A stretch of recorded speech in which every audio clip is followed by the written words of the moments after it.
الإسلام ديني ومحمدا رسول الله. Hatinya Bapak Ibu itu ibarat cermin.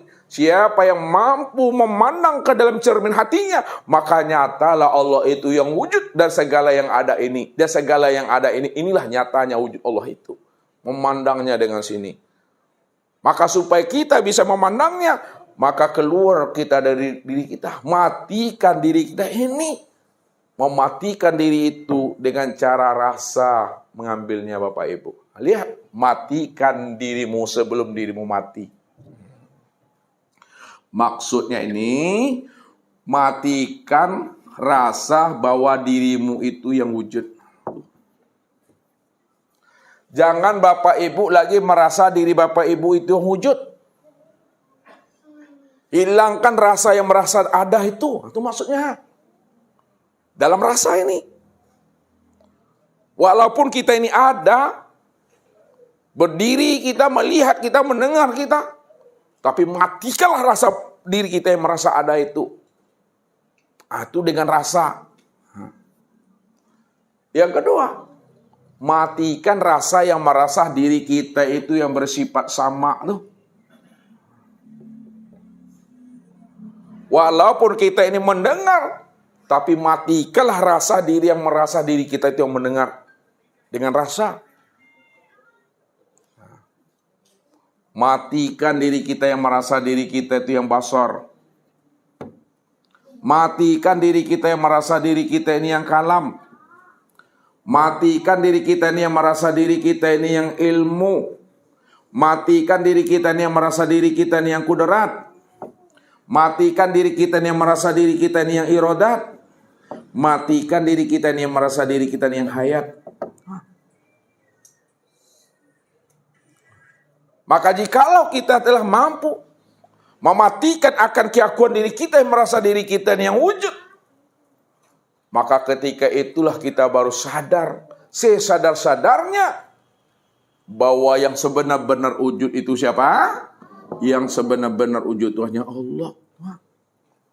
Makanya wujudnya Allah itu adalah mutlak. Wujudnya Allah itu adalah hakiki. Wujud Allah yang mutlak, wujud Allah yang hakiki. Itu maksudnya tidak ada wujud yang lain lagi selain daripada dirinya. Karena dia cuma qiyamuhu binafsihi. Karena dia yang qiyamuhu binafsihi, maka disitulah dikatakan Allah itu wajibal wujud. Ini dia. Wajibal wujud. Apa artinya wajibal wujud? Wajib ada. Jadi ketika kita telah mampu mematikan akan rasa keakuan diri kita yang merasa diri kita yang mendengar, maka ketika itulah kita baru sadar sebenarnya yang mendengar itu siapa? Allah. Kenapa Allah yang sebenarnya mendengar? Karena Allah itulah yang wujudnya mutlak, wujudnya hakiki. Tidak ada wujud yang lain selain daripada dirinya.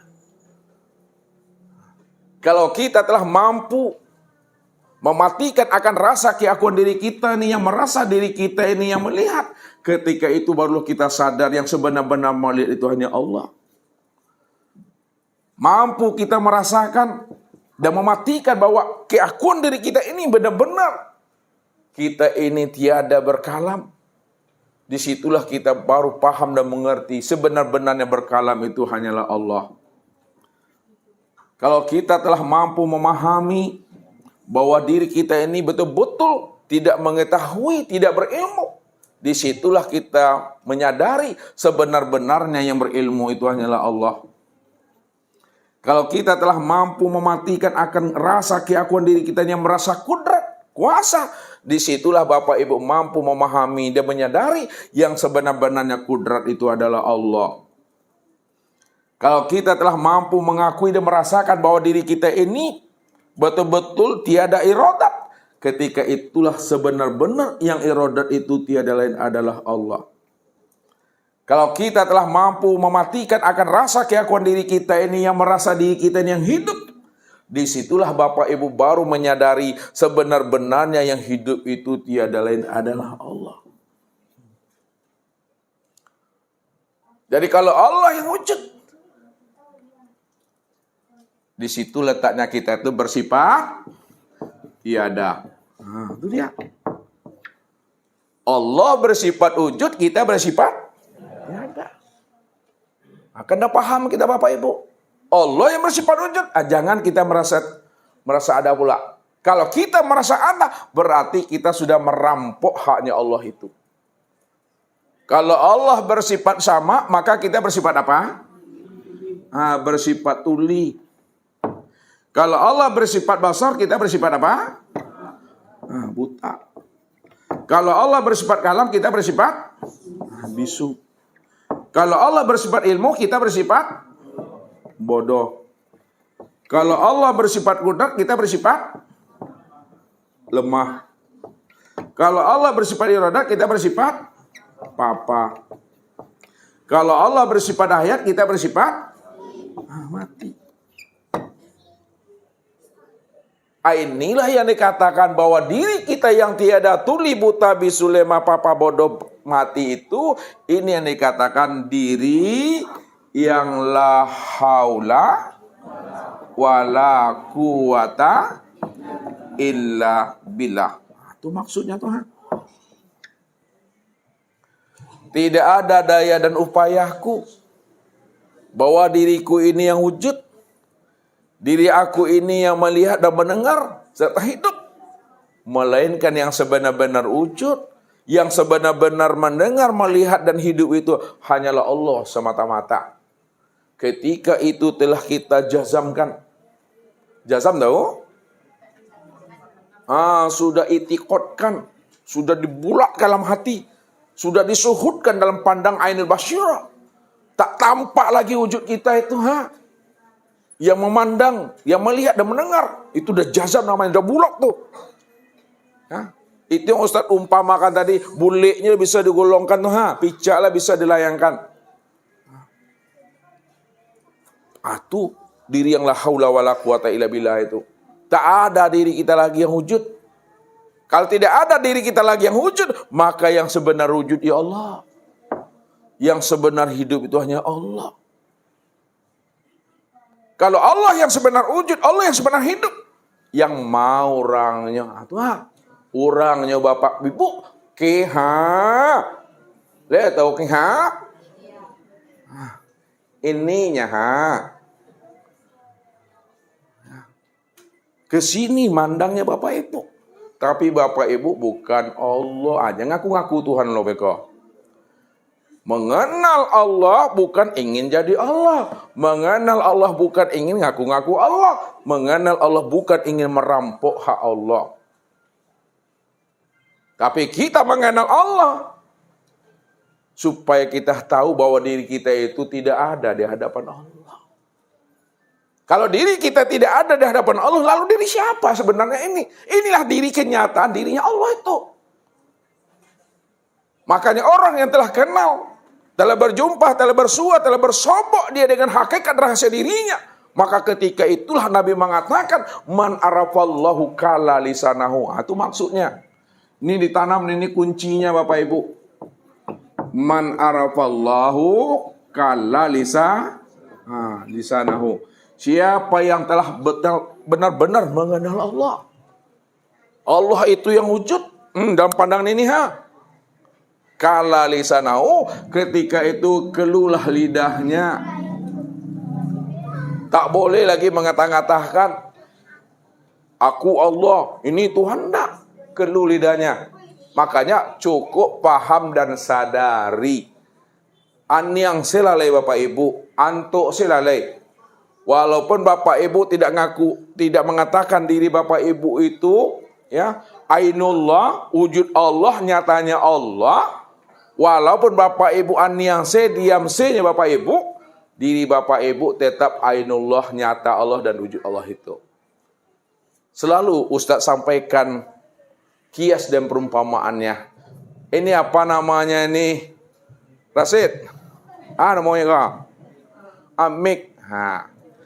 Mik ini nyata, Mik ini wujud, mik ini terang, mik ini jelas. Kalaulah Rasid diam saja, an yang se kata ayah, tahu an yang se. No comment. Diam saja. Apakah ini bukan mik? Apakah dia tidak nyata? Apakah dia tidak wujud? Apakah dia tidak jelas? Apakah dia tidak terang? Tetap ini mik, wujud, nyata, terang, dan jelas. Walaupun Bapak Ibu anyang se, antok se, diam se lah. No comment. Kok pandai lu bahasa Inggris mah? Walaupun kita tidak mengatakan diri kita ini ainullah, hakikatullah. Diam saja kita, tetap ini ainullah, tetap ini wujudullah. Walaupun kita diam. Itulah maksudnya man arafallahu kala lisanahu. Lalu kenapa Bapak Ibu sebutkan juga? Kenapa disebutkan juga bahwa ini mik? Ini kan telah nyata mik. Ini kan telah wujud mik. Kenapa Rasid sebut juga ini mik, nyata dan terang? Apa gunanya? Itu dia jawabannya. Untuk memberi pemahaman kepada orang yang belum paham tentang mik, bahwa ini mik wujud nyata dan terang. Kalau sudah paham kawan tuh, ya, kalau Rasid telah menyampaikan kepada kawan bahwa dia telah paham mik itu, apalagi? Niam silale. Ya, maka pulang dari Siko beko pe ke Batam pe ke Bengkalis antuk sih pulangnya. Tapi Ustaz nyampaikanlah kalau marifat diam sih. Bukan antuk dalam arti lisan. Bukan diam dalam arti kata-kata. Diam dalam bentuk paham. Tak perlu lagi disebut-sebut Allah tuh. Jadi barang yang sudah nyata, barang yang sudah wujud, jangan diterangkan juga lagi, makin tidak jelas dia. Ngerti maksud Ustaz tuh? Kalaulah nyata Allah itu yang ainullah, hakikatullah, Allah itu yang wujud dari segala yang ada. Allah itu yang wujud dari segala yang wujud. Jangan disebut-sebut juga lagi, jangan ditunjuk-tunjuk juga lagi. Makin ditunjuk, makin tak jelas dia. Cukup pahami dan sadari. Ya, jangan dicari-cari juga lagi. Bapak ibu lah dikanakkan baju tuh. Tahu dikanakkan baju? Tuh dikanakkan tuh. Bajulah dipakai. Apalah pakai baju. Pak cari-cari juga baju le. Ikut tanganku. Ini kakiku. Dicari juga baju tuh. Cari juga tangan tuh. Tak perlu dicari tangan dan kaki. Kalau tak perlu, dia pakai lagi. Cukup sadari pahamilah memang ko tanganmu ko kaki ambo ko baju gua. Nikmati aja lah itu. Jadi sabik-sabik juga lah. Ya, tuh mesti pahami. Jadi terang jelas tuh Bapak Ibu. Kalau lah terang Allah itu wujud, dengan yakin memahaminya. Bapak Ibu yakin Allah itu wujud. Kalau yakin tuh mantap tuh mak. Inilah tandanya diri Bapak Ibu telah betul-betul mati. Qabla antamutu, sebelum Israel itu datang. Sebelum ajal itu sampai, kita dah serahkan diri kita kembali kepada Allah doa. Tidak ada lagi diri Bapak Ibu yang merasa diri Bapak Ibu itu yang ada. Anda kan ada ditanya-tanya malaikat. Yang ditanya malaikat itu yang merasa dirinya yang ada tuh. Yang ditanya malaikat Tuhan. Tidak percaya, tengok dulu. Siapa yang duluan? Ya kan? Tuh pahami itu. Makanya ketika diri kita dah betul-betul tiada, lihat, ketika diri Bapak Ibu telah betul-betul tiada, maka kesempurnaan tiada itulah ada. Lihat, kesempurnaan tiada itulah yang ada. Kalau diri Bapak Ibu telah benar-benar tuli, kesempurnaan tuli itu adalah mendengar. Kalau diri Bapak Ibu telah benar-benar buta, kesempurnaan buta itu adalah melihat. Kalau diri Bapak Ibu telah benar-benar bisu, kesempurnaan bisu itu berkata. Kalau diri Bapak Ibu telah benar-benar bodoh, maka kesempurnaan bodoh itu tahu. Kalau Bapak Ibu telah benar-benar lemah, maka kesempurnaan lemah kuat. Kalau Bapak Ibu telah menyadari diri Bapak Ibu telah benar-benar papa, maka sebenar-benarnya papa, kesempurnaan papa, itulah kehendak. Kalau diri Bapak Ibu dah benar-benar mati, maka kesempurnaan mati itu adalah hidup. Rupanya kesempurnaan tiada itu adalah ada. Kesempurnaan tuli itu mendengar. Kesempurnaan buta itu adalah melihat. Kesempurnaan bisu itu adalah berkata. Kesempurnaan mati itu adalah hidup. Kalau memang kesempurnaan tiada itu adalah ada, lalu siapa yang sebenar ada? Yang sebenar ada ya Allah. Kalaulah kesempurnaan tuli itu ada mendengar, siapa sebenarnya mendengar? Ya Allah. Kalaulah kesempurnaan mati itu adalah hidup, siapa yang sebenar hidup? Yang sebenar hidup itu adalah Allah. Ketika itu Bapak Ibu, diri Bapak Ibu telah dikatakan diri yang telah berkulima. Diri yang berkelima itu adalah diri yang telah mengenal Allah, zahir dan batin sempurna pada dirinya yang disebut insan sebutannya. Siapa insan? Al-insanu sirri. Wasiri sifati wasifati la ghairi. Insan itu adalah rahasiaku. Rahasiaku itu adalah sifatku. Sifatku itu tiada lain aku. Kalaulah sifat itu tiada lain adalah aku, maka sifat itu sebenar-benarnya ya aku tuh. Maknanya manusia itu tiada lain adalah aku. Kalaulah manusia itu tiada lain adalah aku, manusia itulah sebenar-benarnya aku tuh. Betul terang nah Bapak Ibu. Yang tak boleh itu ngaku-ngaku Tuhan, itu yang tak boleh. Ingin jadi Tuhan itu tak boleh jadi Fir'aun nanti. Makanya belajar ilmu tauhid dan ilmu ma'rifat bukan memunculkan pengakuan. Tidak ada. Belajar ilmu ma'rifat dan tauhid, semakin kenal kita dengan Allah, semakin karam diri ini kepada Allah. Semakin kenal kita dengan Allah, semakin hapus diri kita di hadapan Allah. Makanya ketika diri telah karam, diri telah hapus, diri telah fana. Walaupun Allah itu maha melihat, maka Allah itu tidak akan pernah mampu memandang wujud yang lain lagi selain daripada dirinya. Karena dialah yang ada semata-mata. Nah, kalau dah itu duduknya Bapak Ibu, ke hujan,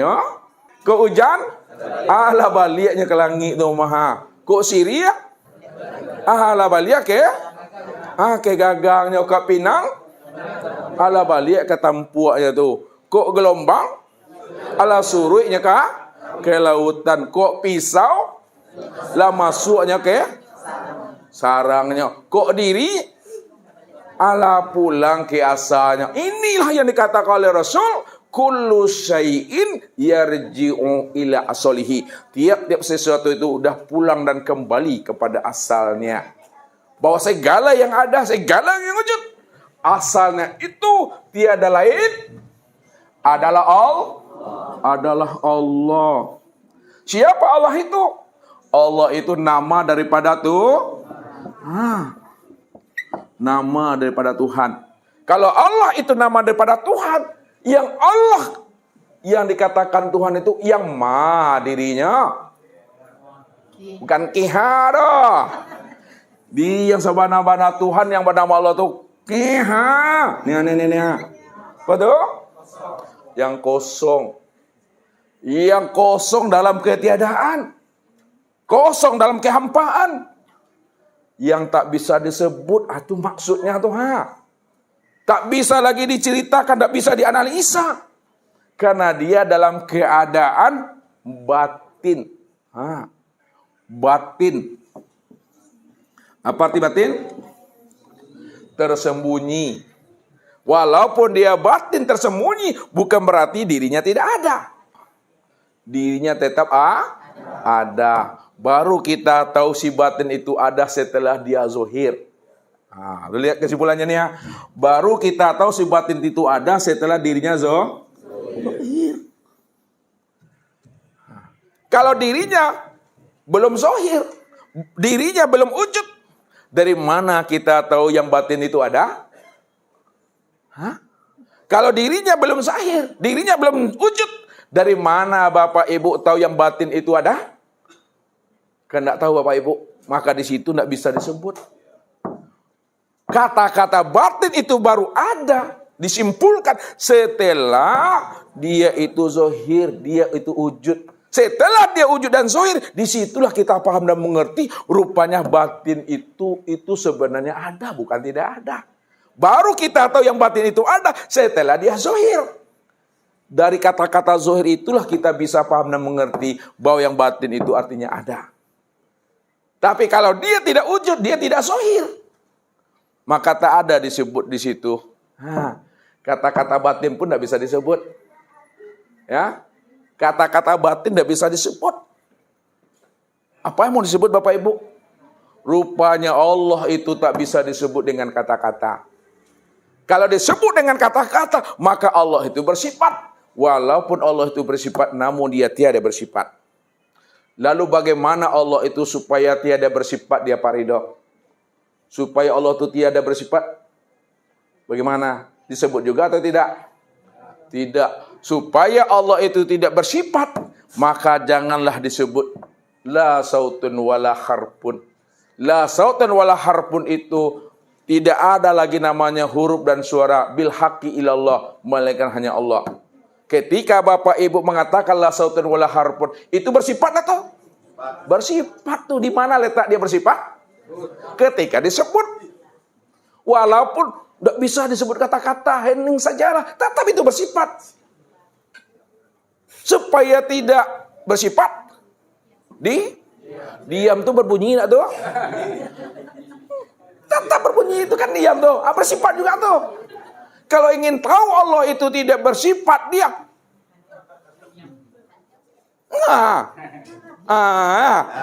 Tuh dia. Gila aku. Makanya yang membuat Bapak Ibu tuh pening lalat aku. Itu dialah tuh Gak bisa lagi dijangkau dengan akal fikir.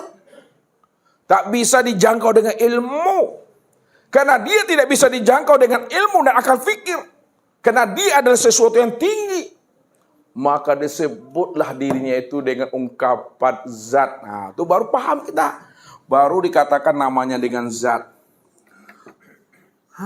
Zat itu maksudnya menunjukkan akan ketinggian dirinya yang tidak bisa dijangkau dan dijama oleh ilmu pengetahuan, oleh akal pikir.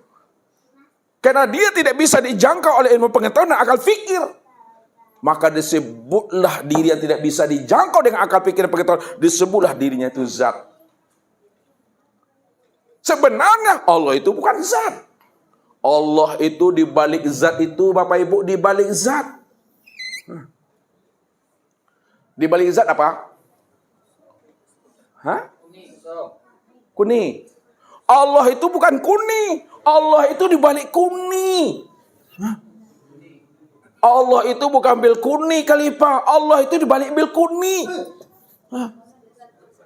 Lagi? Allah itu bukan diam. Allah itu di balik diam. Allah itu bukan pening, tapi Allah itu di balik pening. Hening. Ini di balik hening tuh dia. Makanya ketika di balik hening, pening aku.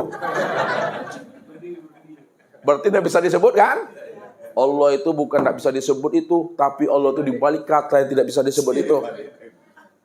Asailah. Ngaji juga tentang Tuhan. Aku yang ilmu.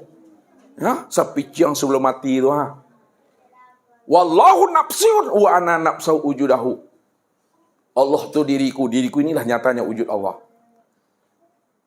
Ketika Allah mengatakan Allah tuh diriku, bukan bapak ibu yang ngomong tuh. Itu bapak ibu yang ngomong tuh. Diri bapak ibu juga ada. Kok ngaku-ngaku pula ngomong? Orang mati bisa nggak ngomong? Hah? Dia bisa, Pak? Nggak bisa. Siapa yang ngomong tadi itu? Wallahu nafsiun wa ana nafsau wujudahu. Wallahu nafsiun wa ana nafsahu wujudahu. Allah itu diriku, wa ana nafsu wujudahu, dan dirikulah wujud daripada dirinya. Itu bukan kata kita, tapi kata dia. Kata siapa dia tuh? Si Hu. Tuh Hu. Hu itu apa artinya tuh? Dia. Artinya dia. Apa makna dia itu? Aku Allah. Itu maksudnya. Jadi kalau bapak ibu udah paham dan mengerti, yang huwa itu adalah dianya Allah, maka bapak ibu itu namanya sudah baqarah, sudah berkekalan. Diri yang sudah berkelima. Diri yang sudah baqarah, diri yang sudah berkelima, diri yang berkekalan. Maka matinya tidak membangkai dia. Lihatlah namanya burung perkutut. Setiap hari dia berkekalan menyebut Allah. Matinya tidak membangkai dia. Burung perkutut aja mati tak membangkai. Makanya jangan kalah daripada burung perkutut. Mana yang ahli burung di situ? Nggak tahu burung perkutut pakai jalan pelepah tuh. Banyak di situ. Dialah satu-satunya burung yang mati tidak membangkai dia. Karena dia berzikir. Apa zikirnya kelipah? Hu. Ini hu-nya. Ada ulang-ulang hu-nya. Apa artinya hu itu? Itu kata burung perkutut itu, aku Allah, aku Allah, aku Allah. Yang punya hati yang bisa memahaminya. Yang mati hati tidak bisa. Apa boleh mati rasul. Ya, yang mati rasul tidak bisa memahaminya. Kecilnya kok ilmu cocok logi mana mandai semua. Makanya Allah katakan, ya, inna zalika la zikrun liman kana lahu qalbun. Sesungguhnya peringatan itu bagi orang yang punya hati dan punya rasa. Orang yang tidak punya hati dan tidak punya rasa, maka dia tidak akan pernah mampu memahaminya itu. Itu Allah bilang tuh. Inna zalika la zikrun liman kana lahu qalbun. Sesungguhnya yang demikian itu, peringatan itu, pemahaman tentang Allah. Allah itu yang hu. Itu bagi orang yang punya hati. Yang tidak punya hati dan tidak punya rasa, tak tahu dia yang hu itu siapa. Makanya Allah mengajari manusia itu dengan perumpamaan. Ambillah ilmu dari burung perkutut itu. Ambil pula ilmu dari burung beo. Burung beo itu pandai nak ngomong tuh. Pandai nak kelipah burung beo itu ngecat dia. Itu dia. Pandai cuma berzikir tuh. Ajarnya lah zikir tuh. Kalah lu bapak ibu tuh. Ya kan tibu tamu. La ilaha illallah. Matuan. La ilaha illallah. Kamu pulang lewat. La ilaha illallah. Ketika tuannya tadi itu memberahsiakan dan memandikan burung itu dan sangkanya diberahsiakannya. Ketika diberahsiakan ditangkuk di kucing. Padahal setiap ditanya berzikir, namun pada saat matinya ndak la ilaha illallah sabinya keo. Wah. Awak jam mode dulu beko. Ya? Itu mesti tahu. Apa yang disebut kenal kita orangnya. Makanya antara burung beo dengan burung perkutut, siapa yang kenal dengan hakikat rahasia dirinya? Beo atau perkutut? Perkutut kalau ingin jadi burung jangan ingin jadi burung beo. Burung perkutut salah. Itu kias tuh mah. Walaupun kias, ambillah ilmu di situ. Allah mengajari manusia ini dengan perumpamaan dan kias, dan Allah mengajari hewan ternak itu dengan cambuk. Itu ambil makanya. Makanya dalam Al-Quran itu Allah berkias-kias dia. Karena mengajari manusia itu dengan kias. Karena manusia itu punya hati dan punya rasa. Orang yang tidak punya hati dan tidak punya rasa, dikiaskan pun tak paham deh Bapak Ibu. Jangankan dikiaskan, jale-jale diterangkan, tidak juga masuk itu. Itu yang mesti dibersihkan masalah kolbu itu. Jadi kalau Bapak Ibu sudah mati akan keakuan dirinya, maka ketika itu yang sebenar hidup hanya Allah. Itu yang dikatakan sepiciang sebelum mati itu. Alunnya wak mati wala tahu ma alun di kaku la tereseknya ma alun di resek la terasunya tu. Tuh. Orang makan asam lu juang tu amang ngerinyam nyawa tu. Itu mengerinyam. Amang kerti melelelele tu. Orang makan asam di situ. Awak melelelele tu. Atu tu rasu di naik preso di bawah tu rasu yang dirasui tadi tu. Inilah rahasianya Bapak Ibu. Jadi kuburkanlah diri kita ini selama-lamanya. Jangan ada diri kita itu bangkit lagi. Enggak ada lagi itu. Itu dah kiamat dah tu dah. Itu yang kiamat. Yang sudah bangkit. Mengenal dan menemu akan sejati dirinya. Bahwa sejati diri Bapak Ibu itu tiada lain adalah Allah. Mungkin itu saja Bapak Ibu udah panik aku. Ya. Sekarang kita buka musakarah. Billahi taufiq wal hidayah. Wassalamualaikum warahmatullahi wabarakatuh. Allahu Rabbi wal Islam dini wa Muhammadan Rasulullah.